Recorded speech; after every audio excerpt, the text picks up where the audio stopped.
Bonsoir. Déjà, merci pour votre intervention. Et je voulais savoir comment vous pouvez justifier le fait que les peines attribuées à ces prédateurs ou même à ces violeurs soient aussi faibles, voire même qu'il n'y ait pas de poursuite face à ça.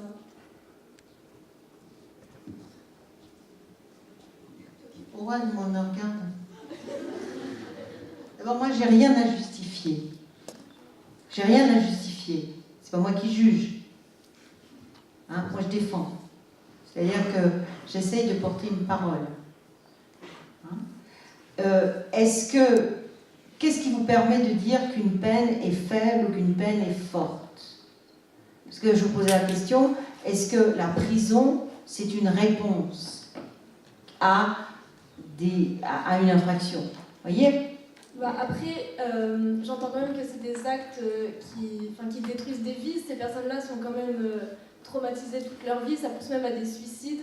Donc comment ça se fait que la justice ne condamne pas, condamne justement à des peines aussi faibles? Alors, je vous ai dit tout à l'heure, cette jeune femme qui avait été violée par son père entre 6 ans et 19 ans et qui, malgré ses services sociaux, les médecins, personne n'avait rien vu, soi-disant.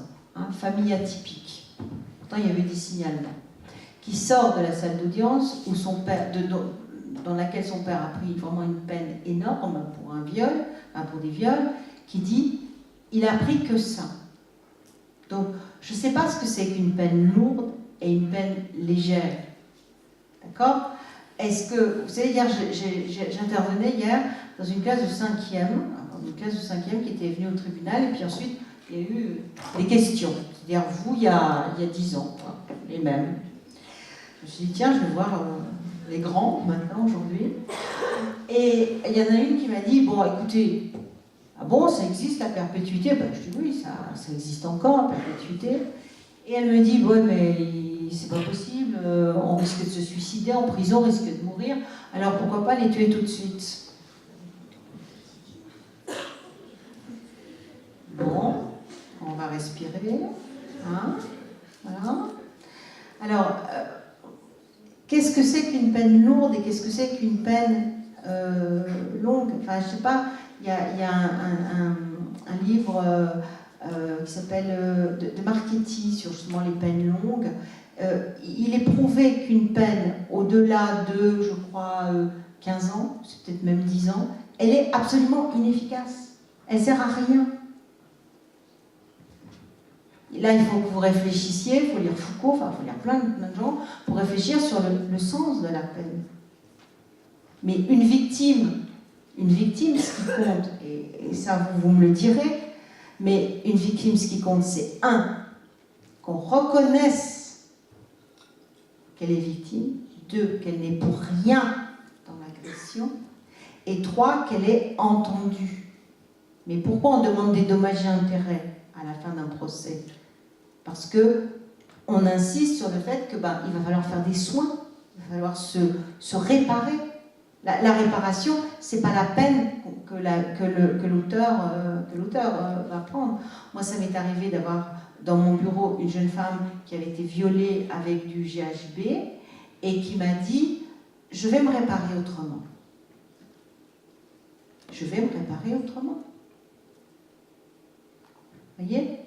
Maintenant, qu'est-ce que c'est qu'une peine faible? Il y a des gens qui tuent et qui prennent 10 ans. Alors vous allez me dire, ah bah oui, mais alors pourquoi une peine si faible? Pour l'auteur, il faut aussi que le but d'une peine, c'est pas de dire il a pris 15 ans et s'il sort en disant mais j'ai rien fait, je suis innocent, c'est une erreur, etc. Et si pendant les 15 ans ou les 20 ans ou les 30 ans de prison, il reste dans le déni, à quoi ça sert? À quoi ça sert? Est-ce que lui, il aura grandi? Est-ce que lui, il aura compris? Est-ce que lui, il aura une autre vision du respect qu'il doit avoir pour la vie de l'autre? Non. Ben là, il faudrait un professeur de philosophie, et quelqu'un qui est beaucoup plus calé que moi en droit de pénologie. Vous voyez ce que je veux dire? Moi, je trouve que ce qu'il faudrait déjà, c'est que quand on porte plainte dans un commissariat, qu'on ait une femme mariée qui a été violée par son mari, c'est-à-dire contrainte à un acte sexuel sans le vouloir, d'accord, que le policier que vous avez en face de vous dit « Madame, le viol n'existe pas entre époux ». Alors heureusement, ma cliente, elle était avec une assistante sociale parce qu'elle ne parle pas trop bien français. Et elle dit « Ah ben excusez-moi, monsieur le policier, mais le viol entre époux, c'est reconnu par le code pénal ». Réponse, le code pénal est mal fait.